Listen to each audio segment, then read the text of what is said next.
Hello, guys. Welcome to this episode of Real Estate Macro Podcast. We recorded this episode, and after I found out about this event, wanted to make sure and include it in the episode. I did not know about this.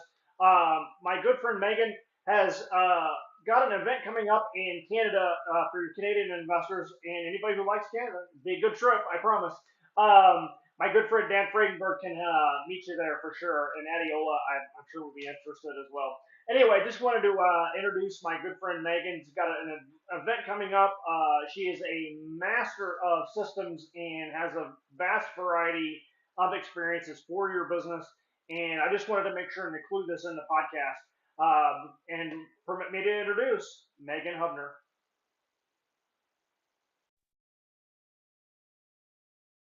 Hello and welcome to the Real Estate Macro Podcast. Joining me today is my guest, if I can say that right, Meghan Hubner. Meghan, welcome to the show.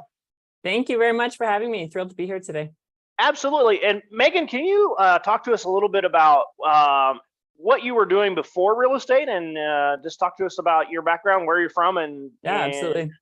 And whatnot, for sure. For sure. So like I said, my name is Meghan Hubner, and I'm a Canadian resident. We live in Worcester, British Columbia, Canada. I spent the last 12 years in medical and pharmaceutical sales, and I had a huge passion for it. I absolutely loved it. And, it was something that really gave me a lot of joy. Fast forward until the time, a lot of you will resonate with this, that I actually underwent urgent open heart surgery. And the number one thing that people asked me at that time was, would you be living life any differently? And I looked at what I was doing and I was like, nope, I'm living the dream that I had. I have a house in the suburbs. I have a vacation property in Whistler. We're transitioning back and forth on the weekends. I've got the career that I was desperate to have. Everything was great. But then I went on to have surgery, recover from surgery, actually deliver my first baby.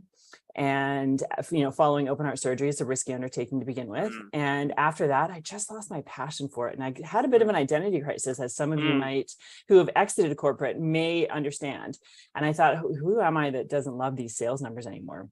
Right. So I started to look outside the box. And the way I always explain it to people is, you've got this channel and everyone travels in the channel, and you get your degree and your diploma and you go through, the career. And then you kind of see that there's a window going on outside the channel. Then you keep going in the channel and you see there's a door, and all of a sudden the door is open and you see all these things going on outside the channel. And I was like, ooh, there's something going on out there. And I don't know what it is, but because I now have a child that I want to spend more time with, because I've undergone a life-changing surgery.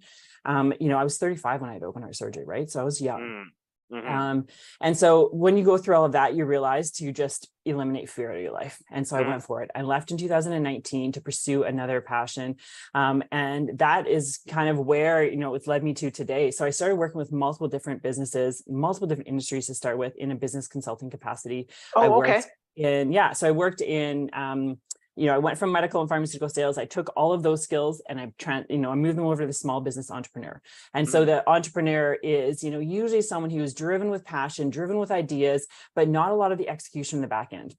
And I actually have an unusual degree. I actually have a degree in entrepreneurship with a focus in case management and case analysis.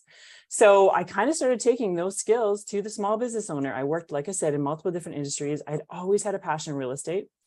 We've had, lots of short-term rental properties that we've done. We've got a joint venture on the go. We've had lots of, always had that keen interest. And as I transitioned into sort of focusing a little bit more on a specific industry, it ended up being real estate. Number one, I was super passionate about it. Number two, I was already involved. And number three, all my clients started to come in.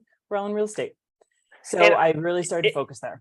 I'd love to back up a little bit, but when did you first notice real estate generally? Before all the career and everything? Was it even before the career even? You know what it was? I bought my first property at 29. I bought another property a year later with my now husband.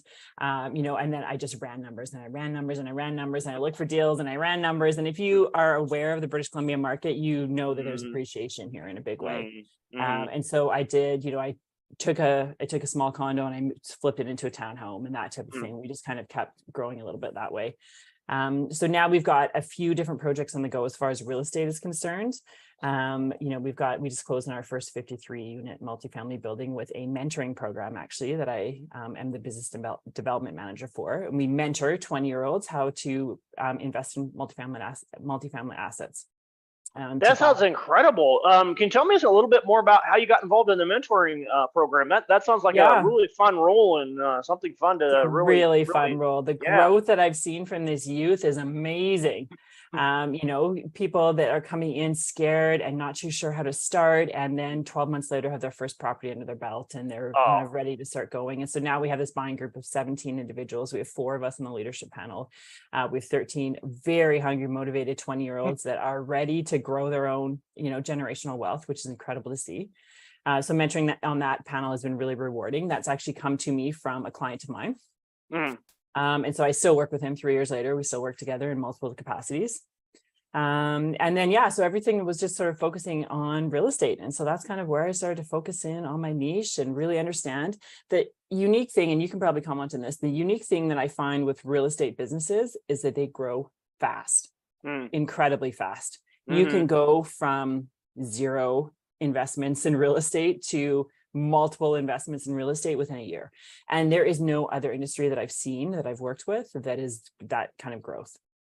So I would agree. I think that's, especially if you're willing to partner, and I think that's the caveat. It's like if the second you're willing to partner, the sky's the limit almost. And as long as you can add value in some way, shape, or form to a partnership, you can do some crazy stuff. So completely agree. Yeah. And so what I see happening now is because people have built these robust businesses and they've grown incredibly fast, they haven't had the time to put systems and back-end organization in place.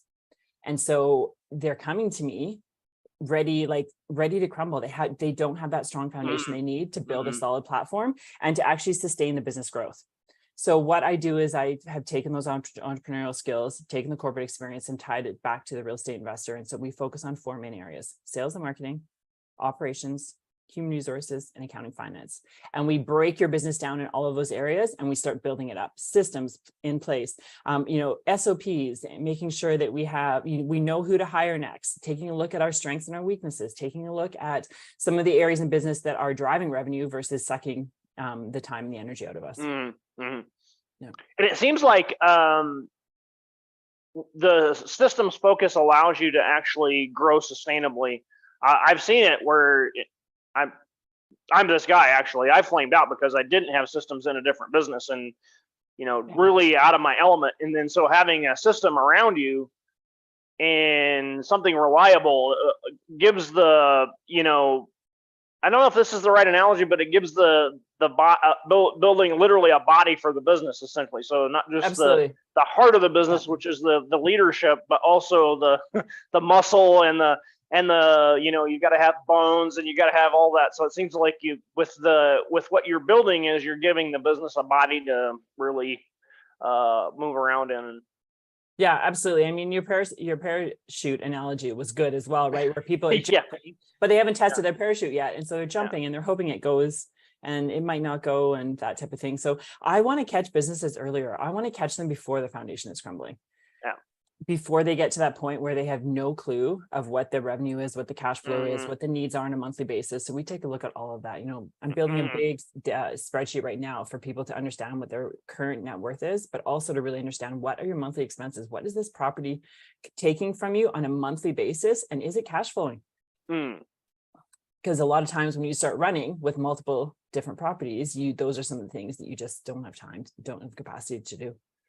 Yeah, and I die every time I see this. You ask a aging landlord, here's my financials, and you get back a napkin with some numbers scribbled on it, and you're like,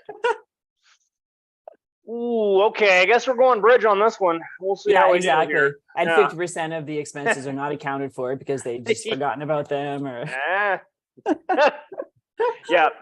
So that's the awesome thing about what you're building here. That's really incredible opportunity. Yeah, it's been really, really fun, to take that leap of faith and to exit when you didn't really know what was out there for you, and then to really start focusing in on specializing in an area that I've always been super passionate about. I will never forget sitting across the table from my friend's nanny at the time, and she said, "Oh yeah, my dad's a real estate investor," and my ears perked up, and I thought, "Wait a minute, Ooh. there's a whole industry out there that I'm Mm. not learning about." And so that was kind of like my start to really start focusing in on. And You're like, that's the thing. You don't know, you don't know. can I call him? Can I call him up and say, hey, what's going on? We How you talked the doing? next Yeah. day. We talked the next day. Yeah. Yeah, absolutely. And what was that conversation like? Was it like a flash of lightning? Because I've had that where it's like when you come across something as an entrepreneur, you get a flash of lightning. Like that's an inspiration. It's like, and Oh, yeah. maybe it's what I had for lunch, but I like to say there's an inspiration. I'm gonna thing go with there. inspiration. Yeah. I'm gonna run with that. Oh, yeah. Was it like that experience where like, Yeah. oh, I was right? So you have that intuition, something like spidey sense, and then you have somebody that's in the business that confirms it, and then you're like, oh, it's on. Yeah, and you know what? It was all of those things. It was this flash of, oh my gosh, I was on the phone with him the next day. I think I was invested with him as in private lending, probably within like 10 days from that first conversation. Didn't feel the need to build anything more because I'd built so much relationship and rapport with his daughter, and was kind of acting as like a pseudo big sister / mom while she was across the country. And so, yeah, it was this flash of lightning, and I thought, oh my gosh, how did I not know to research this industry a decade ago? I have been dabbling in this myself the entire time, not knowing anyone out there doing what I wanted to do. And so, yeah, it was one of those aha moments where I was like, oh my gosh. But again, that corporate silo that I mentioned earlier, right? Like you're in the channel, you don't see what else is going on outside of the channel except for the next promotion. And so that's where I was caught in. I'm working with a philosophy, or I don't know what you want to call it, but it's a mindset issue called filters.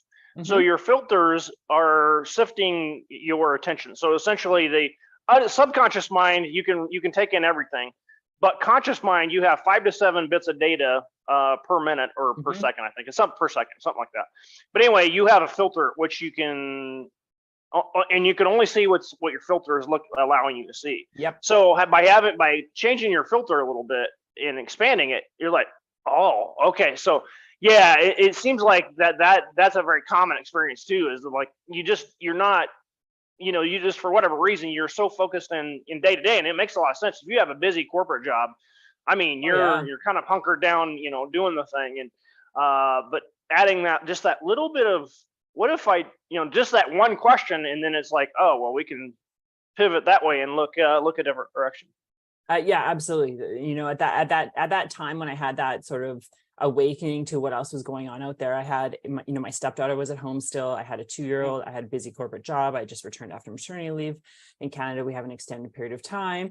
I was managing 3 short-term rental properties. Like that's a busy plate. Add travel in there for my corporate job too. So yeah, you forget to look on the outside. And then I think the other thing too is we get caught up with fear, and we think, oh, that looks enticing, but it's probably not for me, or what's going to look like. We get so hung up in these corporate packages that we have, when in actual fact, the corporate package is usually only adding, X amount. And if you can find a way to expedite that, and maybe your bridge is $20,000, $30,000. Okay, well, just go make an extra $20,000 or $30,000, and you can cover it. Yeah, and that's the crazy thing is that it's very stable, and and I don't criticize it. I used to, but I don't anymore. I can see that entrepreneurship's not for everyone. That's definitely for not. sure not. Yeah. For sure I'm not. And I think for me, I got so radical after I read Rich Dad Poor Dad that it was like I was almost militant about it. And now it's like, well, wait a minute, it's not for everyone. So, but for sure, if you have something missing, or there's like that nagging feeling, you're like, well, wait a minute, there's something more out there.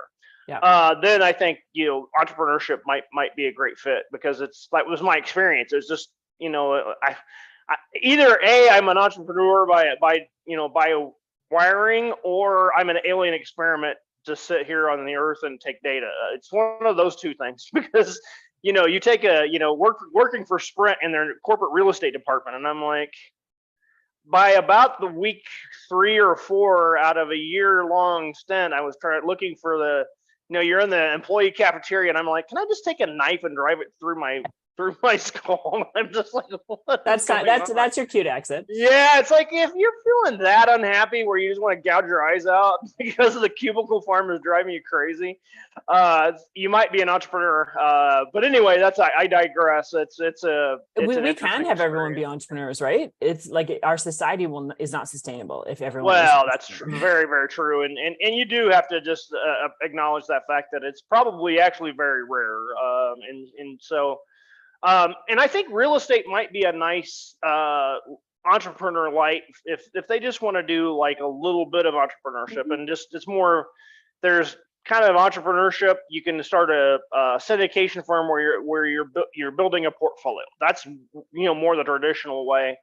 And then the investorpreneurship was where you just add a couple properties every year and call that good too. So that's a perfectly valid way to build wealth. But no matter what, real estate's a great vehicle for sure. Yeah, absolutely. Yeah, it is indeed. And Meghan, I'm fascinated, and again, this is probably my favorite area, the mindset piece of it. And I think you did sales, so that for me, and if you're out there and you're looking for a career early on and you don't know, I wish I did sales. Like I wish if I could get a time machine, go back and do sales, because I think most successful entrepreneurship almost always has to have somebody who's good at sales in the team. Yeah. And so. I'd be fascinated. What did you learn from your sales experience first and foremost? What was that benefit to you, and how did you see that working in your life generally? Absolutely. Sales is something that I deal with clients all the time, and a lot of people are just fearful of sales. They feel like they're asking for stuff. They are not providing enough. They feel like it's aggressive and it's a bit hungry. And in actual fact, sales is serving. Right. If I relate this back to my corporate career, if I did not sell the OR, a sterilization product or a warming product to prepare patients for surgery, they would potentially have an increased surgical site infection risk of X%. Right. So do you think I felt bad about selling sales into the operating room? Heck no. I was saving lives. No. Absolutely. And so I think when you flip the script and you flip the narrative, and I know it's cliche to say, like you're actually serving. Same thing in real estate, right? If you are offering investors passive income, and now they get to freely buy gas and groceries in their retirement because they have taken equity to their home and now they're invested, you're helping them. You're helping them a lot. And so I think I look back to my early days, and I remember walking into the first corporate recruiter office, and he looked at my resume. He said, "Go get more sales experience."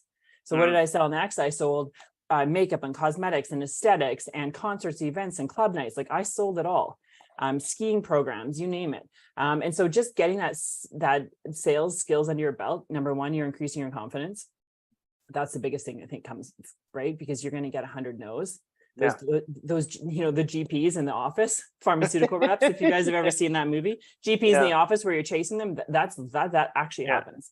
And you have to be okay to have thick skin and say, okay, well, I'm not going to touch that doctor for the first 50 visits, but on the 51st visit, I realized he loves surfing and I like surfing too, and we hit the nail on the head, and now we have a connection.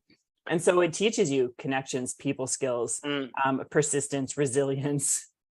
At the end of the day, you can sell most things now, but I think it is important to flip that narrative and make sure you're focusing on service. And I want to add a caveat to that: make sure and sell something you believe in. And that's probably the number one thing that I think would shift everyone from that.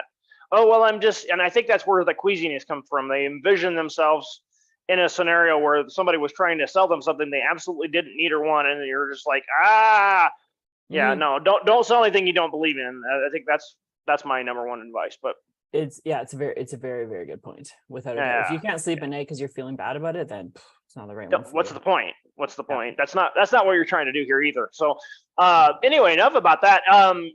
In terms of the mindset though that you learned, and I think you talked a little bit about it in there. Yep. In terms of building that mindset, and I think that's another thing, and you mentioned that why I think it's so good for entrepreneurs is starting in a sales role. If you know someday you want to be an entrepreneur, look at sales very closely.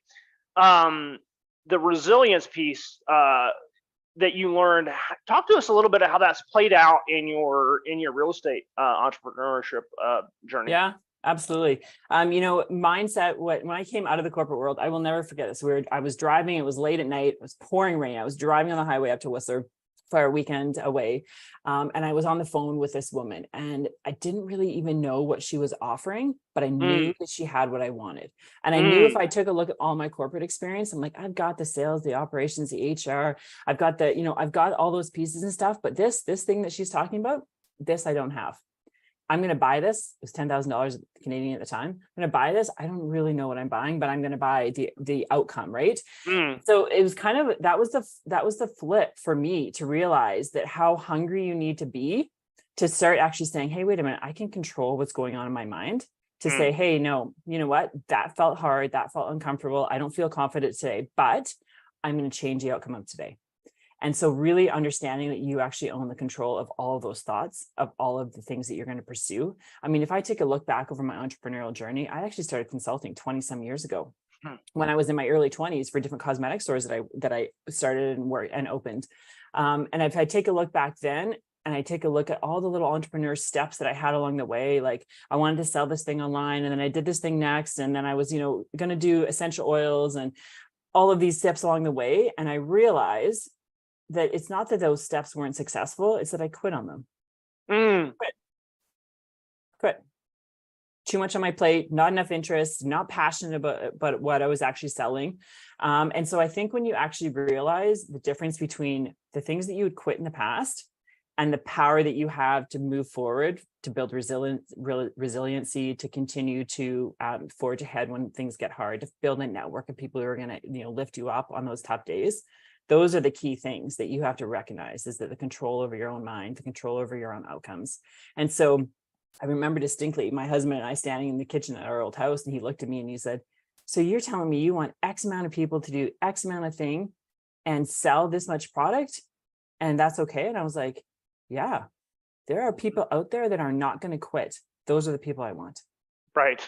And I take a look at my client roster now versus the client roster I had when I started just straight consulting 4 years ago. Like the people I'm working with now, they're not quitting. They are going to figure this business stuff out. They are going to understand their financials. They are going to move their business ahead, versus the people that I started working with 4 years ago. Some of them still haven't launched that business idea. Right? It's not on my shoulders. It's on them because they quit on themselves. 100%. And again, you can't want it for someone else either. This stuff, you can't wish this on anyone. It's a self-selected tribe, I believe. You have to raise your hand and say, that's me. And you said something in there that also I think is really, really critical. And again, I think one of the entrepreneurial type is prone to lack of focus also, I think, because you're so interested in, you have to have that your filter is a little wider than everyone else's to begin with. You see more things, and then it's like, that could do that. Oh, that would be cool. And that. But you said something that I think is really, really important. And I just read a book called 10X is Easier Than 2X by Ben Hardy. Oh, that's on my list. Yeah. You're going to love it. Okay. You're going to love it. So essentially, one of the core precepts that, like, if you take one thing away from the book, this was my favorite one thing. Okay. In order to 10X anything, there are a bunch of things that can take you to 2X. You can incrementally improve with a bunch of different things. There's maybe one or two things you can do to take you to 10X. So what they're talking about is shifting your focus to those one and two things, and then dropping everything else and narrowing your, it's like driving a spike with a sledgehammer or with a spoon. I mean, if you do it with enough focus, you're going to drive that spike.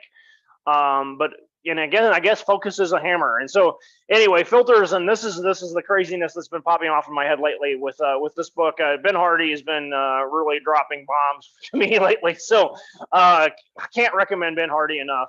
But anyway, Meghan, really want to thank you for joining us. And just to kind of transition the conclusion here a little bit, what are you working on now that's got you excited, and what you're currently working on? Yeah, absolutely.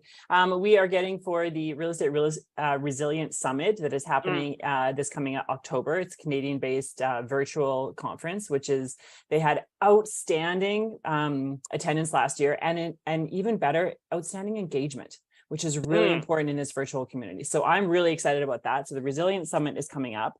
Like I said, we're closing on our first 53 doors with this mentoring program that we have. So it's been awesome to watch these kids, to learn, to really put things into place. Yeah. I'm excited for September to get back to routine and things. We have a flip going on in Mexico right now. I'm excited to get that wrapped up in the next 4 weeks and get that ready to list for any of those buyers who are looking for a warmer place to live. And where's this flip at? We just spent the last year in Querétaro, Mexico, which is about 2.5 hours northwest of Mexico City. Okay. Yeah, so we've got that on the go. And how many bedrooms? It's going to be 4 bedrooms, 3 baths, 2 half baths. Okay. Okay, guys, if you need a spot in Mexico, someone's got a house for you. Yeah, absolutely.